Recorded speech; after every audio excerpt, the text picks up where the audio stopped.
Kumchukia Lionel Messi ni sawa na kujipa adhabu mwenyewe.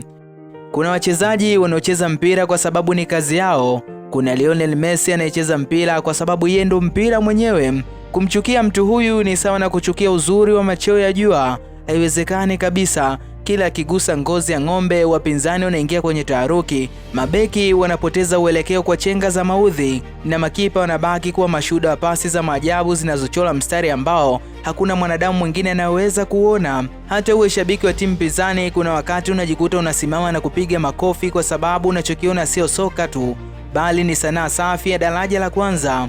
Wakati wachezaji wengine wakitegemea nguvu na kasi ajabu, Lionel Messi anategemea akili kubwa na ufundi uliotukuka. Ukiachana na maajabu yake uwanjani, kitu kinachomfanya Lionel Messi apendwe zaidi ni unyenyekevu wake. Pamoja na kubeba mataji mengi duniani kuanzia Ballon d'Or, mataji ya klabu bingwa, hata yale aliyobeba na timu yake ya taifa, kijana huyu mpole waliozaliwa Argentina haongei maneno mengi kwenye vyombo vya habari.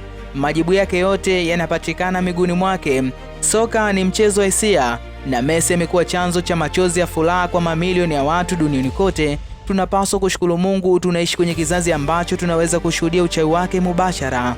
Kila mechi anayocheza sasa hivi ni zawadi kwetu, kwa sababu miaka ijayo tutakuwa tunasimulia watoto wetu na wajukuu zetu kwa masikitiko makubwa, lakini pia kwa fahari kubwa. Tulimshuhudia mtu mfupi aliyewahi kuufanya ulimwengu mzima kusimama pindi mpira ulipokuwa miguuni mwake. Ama hakika Lionel Messi ndiye goti wa kweli, mfalme asiye taji la kifalme bali miguuni mwake. Mimi ni Paul Kanuti, kijana wa Storika.